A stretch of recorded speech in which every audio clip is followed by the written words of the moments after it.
Welcome back to another reading and correcting of Bottom Rung with me, Kindar, the Tiger Right, and Ty, the Tiger Supervisor.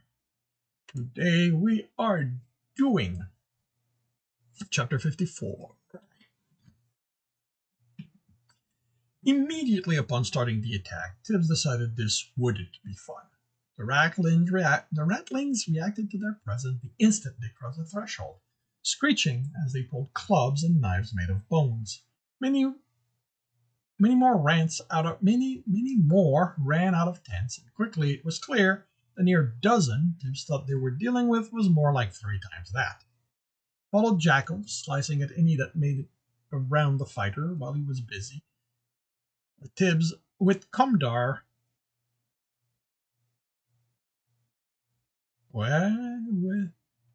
He followed Jackal, slicing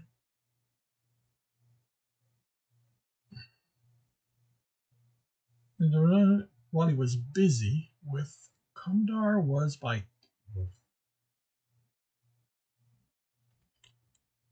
Okay. He followed Jackal, slicing at any that made it around the fighter while he was busy. Comdar was by Tibbs' side, using the 2 halves of his staff as clubs. Air currents gave him an indication of where Kirina aimed at, and the occasional explosion told him Mez was still in the fight. Then things changed for Tibbs with a warning yell from the cleric, an impact, and staring at the ratty face of the ratling that had tackled Tibbs as he fell between tents and onto his back. It was just like the rats from his nightmare, beady eyes, whiskers, and sharp teeth trying to bite his face as his arm against its neck held him back. He got over his horror and planted a knife into its side over and over until he was covered with stony rubble. Tibbs shuddered, trying to get himself up. The fighting wasn't over, but Jackal had been right. Those things were creepy. They'd been terrifying enough when they were small, and now they were nearly as tall as Tibbs was. He shuddered again. If there had been 2 of them, he still might have eaten him. I hate those things, Tibbs whispered, getting to his feet. Thankfully, Stow and Ganny remained quiet. He inched his way to the path. The fighting had moved away from what Tibbs could tell from the quantity of rubble on the ground. The ratlings who had tackled him was part of a larger group and had kept his friends from coming to his help. By the voices responding to Jackal's call, everyone was still alive. Tibbs almost yelled to say he was okay, but noticed the ratling heading for the fighting, and he pulled back instead. He looked around, 6 tents in a circle with a fire pit in the center.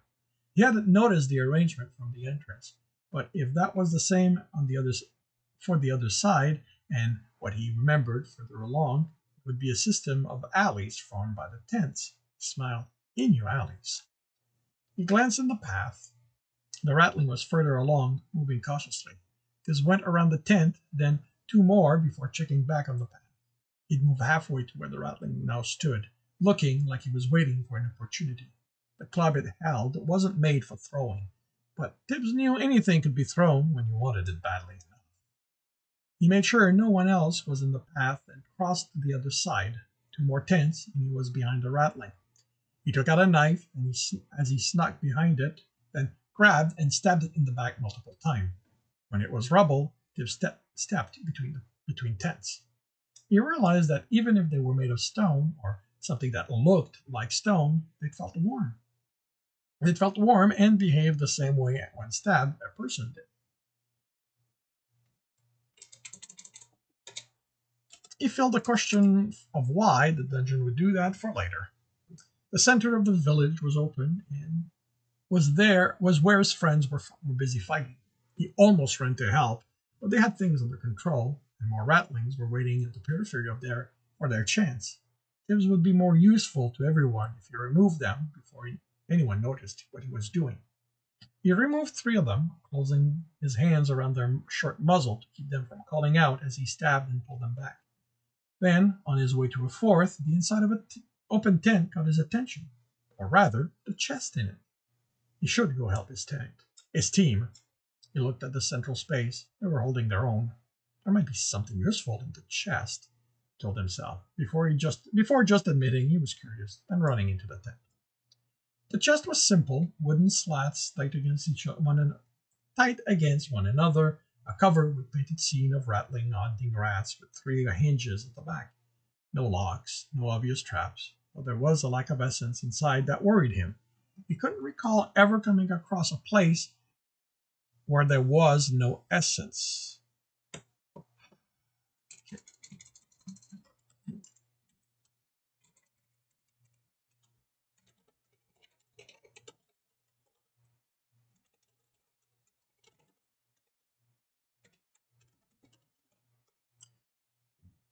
It reminded in sense of the puzzle box. He used the knife to open the chest, standing to the side and not missing, still chuckling. The cover fell back loudly, and Tibs readied himself for rattlings to storm the tent. But the only sounds were that of the fighting. He looked inside, and at the bottom of the chest rested a wooden staff taller than Tibs was, with designs carved into it. He couldn't believe his luck. Comdar could replace his broken staff. Really? Kenny said dryly, as Tib reached into the chest and froze. What? Stowe replied. Tibbs waited. Maybe they'd forgotten he could hear them and they'd let something slip if this was a trap. A staff, she demanded. What's wrong with there being a staff? Stowe asked. Tibbs noticed a detail he initially missed. The chest was smaller than he was, barely the length of his arm. You're telling me you didn't plan this? She asked. The staff was taller than he was, and it was resting on the bottom of the chest. You know I did. I planned everything on this floor. How could something taller than he was fit into something not even the length of his arm? That's not what I mean, and you know it. Kenny, I have no idea what's irritating you this time. The cleric had his staff broken in the previous room, and Tibbs just happens to find one to replace it. Tibbs touched the side of the chest. They were solid inside and out. And this isn't a rotation, it's just luck. There's no such thing and you know it, she replied. As far as you could tell, the inside of the chest were also straight, which meant that for the staff to look that large, it had to be a lot deeper. Fine, it's randomness. Kenny, you know I created the loot drop list before I even knew about the cleric. You were there. Half the items on it are your idea. The staff was your idea. She found out about it from one of her friends who's helping another dungeon. Tibbs froze as he was reaching for the staff. Stowe had clearly addressed him, so they hadn't forgotten. Yes, but what are the odds it would show up now? She asked.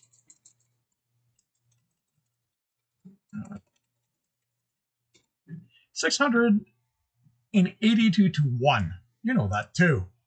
So you can see why I'm concerned that you're not following the rules. Tibbs touched the staff, and he didn't have to lean in. The chest was only as deep as it looked. Kenny, the chests are set to randomly make something when the floor resets. How would I have put a staff in there for the cleric when I didn't even know Tibbs was the next team to come in? How is that even possible? What about after they entered? You knew he was there then. You could have switched it then. When have I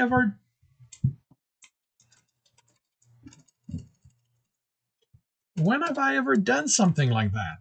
He closed his hand around the shaft. Felt properly thick. Oh, let me think, she said dryly. No, you're right.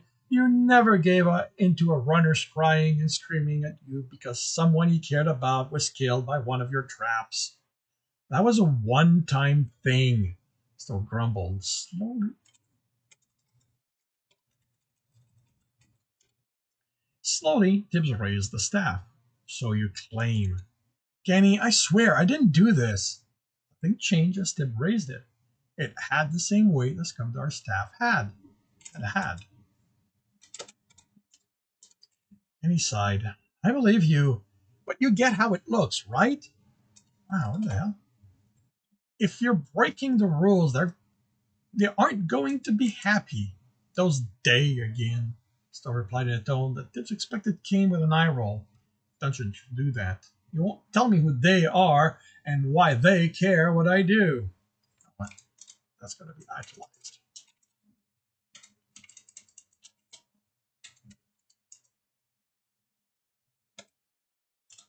You haven't even met them. I'm starting to think they aren't real. They aren't even real. You made them up just so you could tell me what to do. And the staff was out of the chest, stretching beyond each side. Tibs didn't see any change in it as he lifted it, and now, as he placed it on top of the open chest, it didn't fit. Oh, they are real. There was that one dungeon in the Arnean kingdom that... Yes, you told me that story already 3 times. It wouldn't toe the line, so they came down, caved it in until it was nothing left. You saw the result, you told me, but you never saw them do it. Tip turned the staff and put it in the chest, leaving more of it poking out. Neat, isn't it? Still said, I did it with Stow. And he warned, oh, come on. It's not like he has the void essence or any of the other essence required to make my containment chest. Void? Tibs asked, how did nothing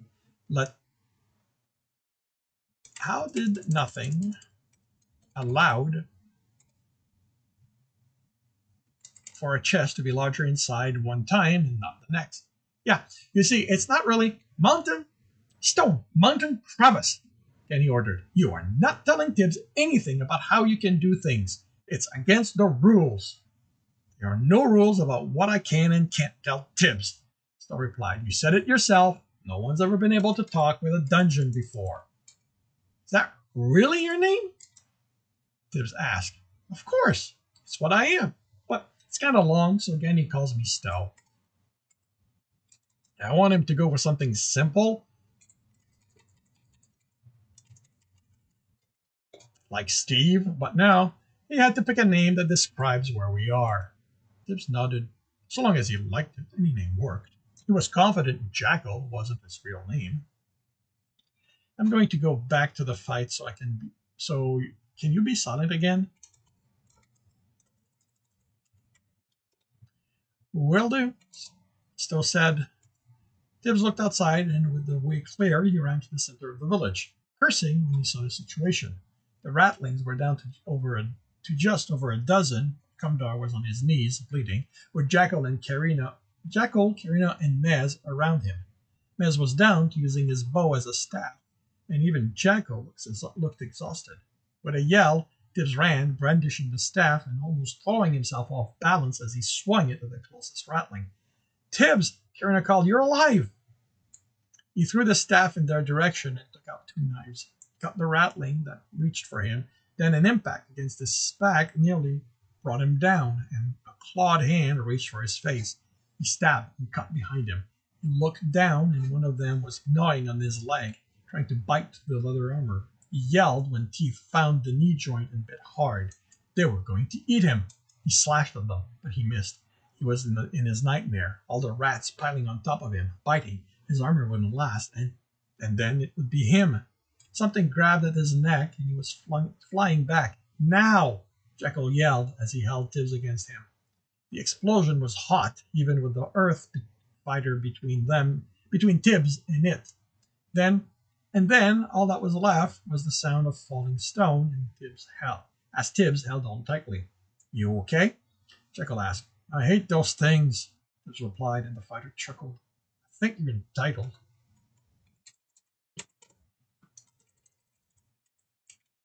I think you're entitled, but are you okay? Tibs nodded. He hurt in a lot of places, but he was alive. So was Jackal, Carina, Maz, and Cumdar, who groaned as he used the staff to get to his feet. Why didn't you use the explosive arrow before? Tibs asked the archer once Jackal released him. It would have been wasted with them spread around us. I was out of normal arrows, so I couldn't make small explosions anymore.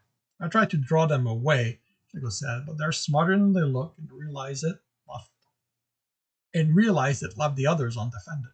Next time, Carina said, we need a proper strategy. This running in without knowing what we'll find isn't working for us anymore. Told you, Danny said proudly. To be fair, Jackal said, I thought there were only 12 of them.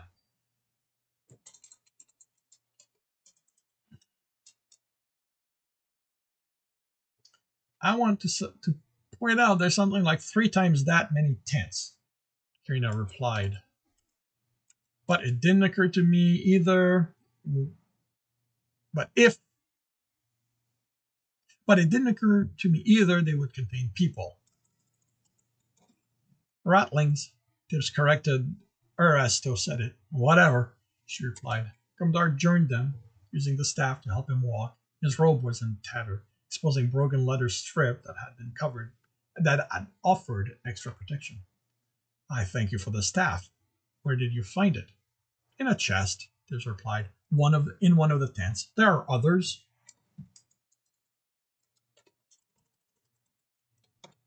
Loot time! Jekyll exclaimed. Where are they? I don't know, but the dungeon let slip there at least one more. What? When did I do that? Still demanded. Ganny, I did not tell Tibs about the chests in this room. I was there. I know you didn't, but you basically confirmed he's right just now. Tibs smiled. More than one.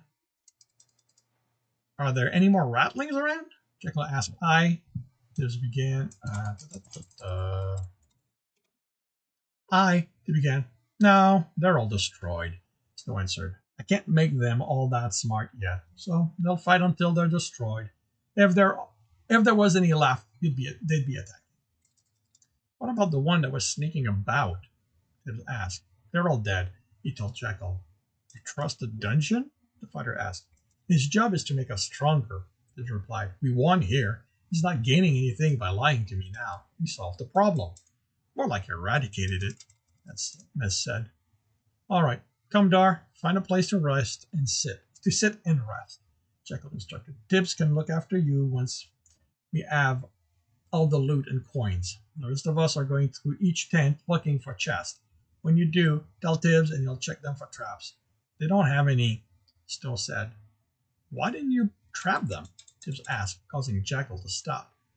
They're your reward, not another test. Although I randomize how many and where they are each time. So if a team's in a hurry, they could miss one.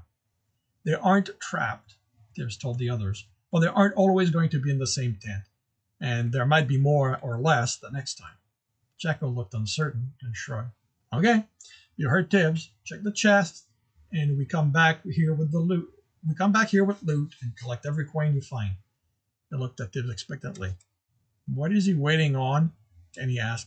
At this point, Tibbs said, he's probably waiting for you to tell me something like how many coins there are. Jekyll nodded. Snow snorted. That's not coming, Tibbs told the fighter. Worth a try.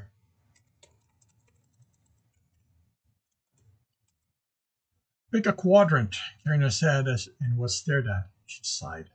The village is divided into 4 by the paths. She indicated the 4 larger paths. And there's 4 of us mobile. That's 1 each. It'll avoid wasting time by us looking into the same tents. Jekyll curtsied. My lady honors me with her insight. Miss, your bow, please, she said, extending her hand in his direction. The archer took a step back. I don't want it broken. She looked at him, surprised. You smacked those things around with it. Yes, but it's Jekyll's head you're planning on hitting, he replied. He snorted. Kierna glared at him.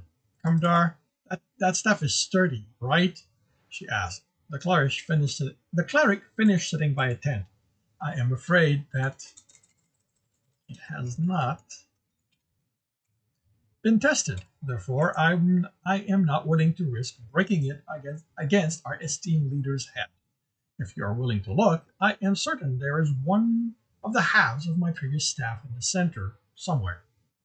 There's stone all over the place, Jekyll offered, which you have no problem punching through, she explained, throwing up her hand and walking away. Just pick one. Tibbs turned and headed for the tents before him. Tib, why didn't you tell them about the inside of the chest? Stowe asked. Are they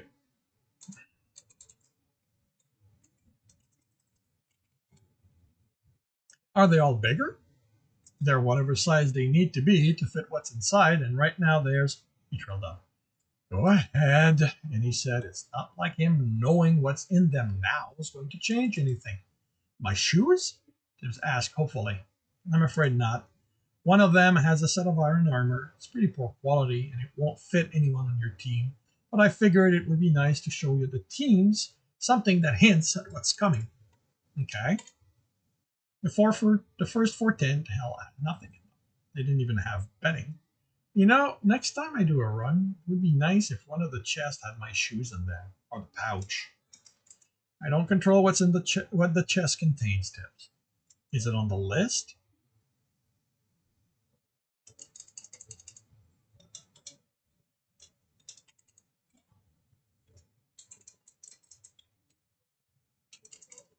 Da, da, da, da.